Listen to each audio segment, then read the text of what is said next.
Edouard Bouda, jeune homme de nationalité burkinabé, a eu son premier contact avec la drogue en classe de 5e. La première fois de toucher au cannabis, j'étais loin de mes parents, j'étais allé dans un autre pays pour étudier.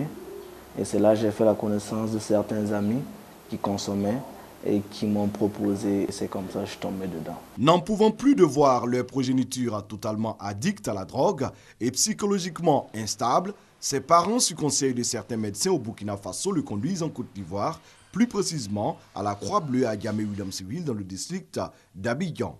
La Croix-Bleue est un des rares centres en Afrique à traiter les cas d'addiction à la drogue, les cas d'alcoolisme et autres toxicomanies. Il est venu dans un tableau d'agitation.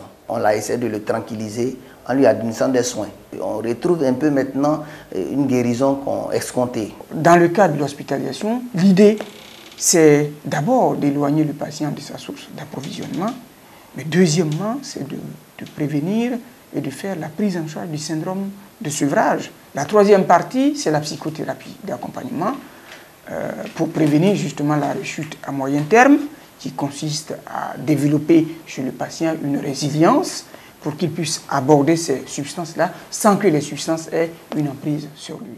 Aujourd'hui, Edouard Bouda se porte mieux. Ça fait 2 mois que je n'ai pas touché au cannabis.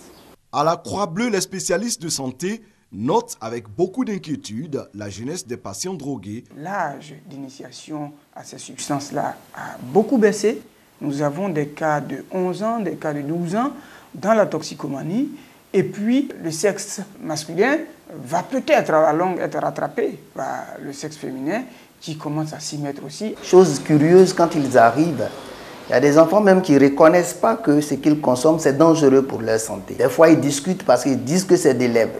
L'ONG Remar, basée à Yopougon et dans plusieurs autres communes du sud d'Abidjan, aide les jeunes à sortir de la drogue à partir d'expériences personnelles d'anciens drogués et de témoignages de la Bible, avec notamment des prières adressées à Dieu. Fernando Ribeiro, de nationalité portugaise, est chrétien.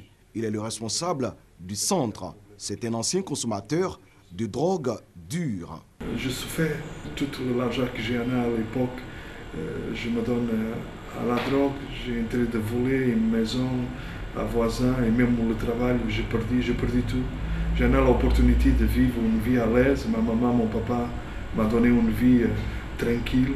Mais à la fin de 6 ans de drogue, j'ai dormi sur le carton. Nous visitons le fumoir, nous visitons la prison, nous visitons les ghettos et nous parlons avec cette jeune à leur donner l'espoir pour que ce Dieu a fait à notre vie, ce Dieu nous a changé, ce Dieu nous a réhabilité. Pourquoi il ne peut pas réhabiliter toute cette jeune? Comme Fernando, la plupart de ses collaborateurs, ici, Roch Emmanuel, de nationalité béninoise, a également connu l'enfer de la drogue. L'ONG Remar dit avoir aidé à la réhabilitation et à la réinsertion de 1000 jeunes anciens drogués. Malgré les efforts déployés, le fléau prend de l'ampleur. C'est terrible.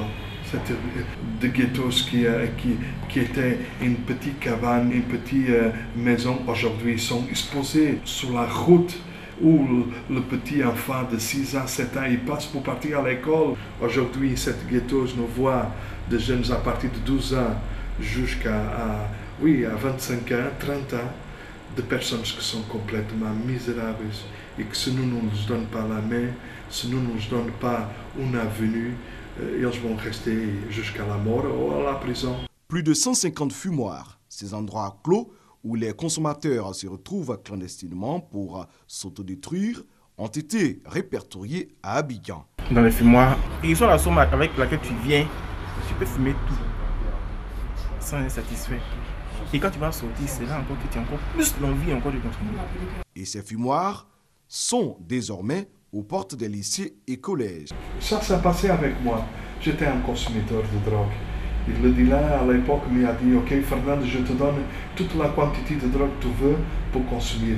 Mais tu as besoin de faire que 5 jeunes par classe pour acheter la drogue. Ça m'a donné beaucoup de courage à l'époque. Maintenant, qu'est-ce qui se passe?